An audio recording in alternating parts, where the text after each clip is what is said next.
नमस्कार, मैं राजू सिंह सोलंकी। बिहार चुनाव में फ्रेंडली फाइट क्या होती है? फ्रेंडली फाइट क्यों होने जा रही है? फ्रेंडली फाइट ये होती है कि गठबंधन में दरार। इंडिया ब्लॉक बोलते हैं, लेकिन जब महाराष्ट्र में चुनाव हुआ था महाअघाड़ी, बिहार में चुनाव हो रहा था महागठबंधन। क्योंकि महागठबंधन नाम ही रह गया, अंदर से खाली हो गया।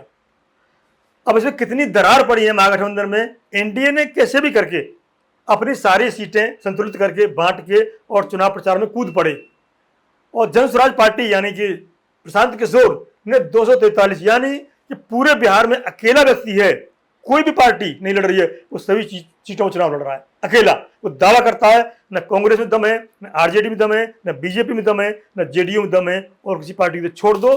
243 सीटों पर चुनाव बिहार में लड़ रहा हूं, अकेला मैं लड़ रहा हूं, उसका दावा अपने स्थान पर। लेकिन महागठबंधन क्या कर रहा है? क्यों दरार पड़ रही है? अब देखिए, महागठबंधन में दरार दरार दरार असली बात क्या है देखिए। अब सोरेन साहब झारखंड में सीट दी थी कांग्रेस को और आरजेडी को, वो यहां देना नहीं चाह रहे। उनका हम चुनाव नहीं लड़ रहे, आ जाओ झारखंड आ जाओ, बताते हैं तुम्हें कितनी सीट देंगे। यानी गठबंधन टूट गया। बीएपी वाले मुकेश सहनी ने मना कर दी, हम भी नहीं लड़ रहे, तुम्हें देखेंगे जी, राज्यसभा देंगे, विधान परिषद देंगे। अब बात बचती है आरजेडी, कांग्रेस और लेफ्ट आपस में टकरा रहे हैं। कई जगह ऐसी हैं जहां कांग्रेस और आरजेडी के कैंडिडेट आमने सामने होंगे, तो अपने आप ही मतलब छूट मिल गई ना एनडीए को। तो राहुल गांधी ने सोचा हुआ अपने सितंबर में यात्रा की थी, ये लग रहा था माहौल बन गया, अब तो कांग्रेस का माहौल बन गया, कांग्रेस का सोया हुआ कार्यकर्ता जाग गया, अब तो कांग्रेस पता नहीं बिहार में क्या कर देगी। लेकिन कितना कार्यकर्ता जाग गया भाई? संगठन कहाँ है तुम्हारा? बिना संगठन के वोट पड़ते हैं क्या? तेजस्वी यादव के लिए भीड़ उससे ज्यादा थी। आज तक तो तेजस्वी यादव को सीएम कैंडिडेट घोषित नहीं कर पाए, एनडीए ने भी नहीं की, मोहर नहीं लगाई। एनडीए ने कहा जीतने के बाद देखेंगे, किंतु वहां नेतृत्व नीतीश बाबू को ही रहेगा चुनाव लड़ने के लिए, घोषणा उन्होंने भी नहीं की है। तो देखना है दरार कहां तक जाएगी, किसका पहली नजर में देखा जाए तो कहीं ना कहीं एनडीए गठबंधन आज की डेट में बढ़त बनाता हुआ दिखता है, क्योंकि इन गठबंधन में अभी भी रार चल रही है, दरार पड़ी हुई है। जन स्वराज पार्टी की टिकट वितरण में बड़ा खींचा लेदर हुई है, उनकी पोजीशन क्या रहने वाली है ये समय बताएगा। लेकिन टिकट बांटने में और नॉमिनेशन कराने में सबसे आगे है जन स्वराज पार्टी। प्रशांत किशोर खुद चुनाव नहीं लड़ रहे, लड़वा रहे हैं। वो कह रहे मैं लड़ा तो बंध जाऊंगा, वो अलग मैटर है, बंधेंगे कि वो डर के मारे नहीं लड़ रहे। लेकिन एनडीए के साथ में बड़ी बात की, अभी प्रधानमंत्री नरेंद्र मोदी की रैली होनी है, अमित शाह जी ने रैली करना शुरू कर दिया है, तो क्या समा बनता है, जनता कितनी जागती है।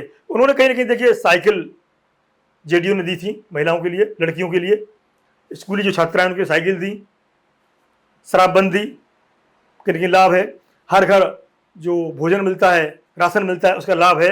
तो लाभकारी जितनी योजनाएं हैं ज्यादातर एनडीए ने दे रखी हैं और लाभ मिल रहा है, आज ही डेट में लाभ मिल रहा है। आरजेडी कांग्रेस का तो पता नहीं क्या होगा, बेकार में लड़ रही है, वायदा कर रही है। वो कह रही है कि बीजेपी ने वायदा किया था राजस्थान में, हरियाणा में और दिल्ली में त्योहार पर यानी दिवाली पर फ्री सिलेंडर देंगे, नहीं मिला, इसके लिए वो बार बार कह रही है। वो इसका क्या इम्पैक्ट पड़ेगा? बीजेपी कितने वादे निभाती है वो नहीं पता, किंतु जो निभ रहे हैं उनको देखते हुए लगता है कि बीजेपी कहीं ना कहीं दे तो रही है। हर घर नौकरी वाला जो आरजेडी का मुद्दा है वो सफल कैसे होगा? जो आपस में फाइट करते रहोगे आप, इतना आसान है क्या? तो महागठबंधन में दरार पड़ी हुई है और आपस में एक दूसरे के ऊपर पहले चरण की जो 6 नवंबर को वोटिंग होनी है, नॉमिनेशन पूरा हो चुका है, नाम वापसी हो चुकी है, लेकिन गठबंधन की दरार अभी दूर नहीं हुई है।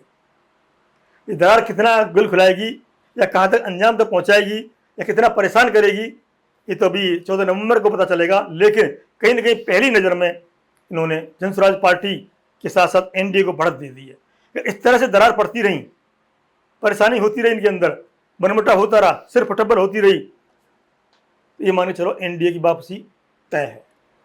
राहुल गांधी की जो यात्रा थी, तेजस्वी की यात्रा थी, सब बेकार। आज देखा को आपने कहीं भी बिहार में वोट चोर गद्दी छोड़ नारा लग रहा है? कहीं पेपर चोर गद्दी छोड़ नारा लग रहा है कहीं पे? सब खत्म, सब मैनेज हो गया। अब नारा लग रहा है क्या सुविधाएं मिल रही हैं आपको, क्या रेवड़ियां मिल रही हैं, बिहार का विकास। अभी अमित शाह गृह मंत्री जी हैं, उन्होंने कहा है कि हम एआई, बिहार के युवा बड़ा बुद्धिजीवी है और बड़ा एक्टिव रहता है, ये युवा सबसे ज़्यादा बिहार में है, तो एआई उद्योग लगाएंगे, एआई आधारित उद्योग लगाएंगे बिहार में, जिससे बिहार का विकास हो सके। बताइए, युवाओं के लिए एआई चाहिए या सरकारी नौकरी चाहिए, ये युवाओं को तय करना है। एआई आधारित नौकरी बिहार के युवाओं को, तो तीक्ष्ण बुद्धि होती है, तीव्र बुद्धि होती है बिहार के युवाओं की, और ऐसे उद्योग लगाएंगे जो बिहार में पानी की कमी नहीं है, खूब बाढ़ आती है, आज बिहार सूखा भी रहता है, उद्योग ऐसे लगाएंगे पानी की कमी नहीं है, तो रोजगार ज़्यादा मिले और इस पानी का सदुपयोग हो सके। ये घोषणा की है गृहमंत्री अमित शाह ने।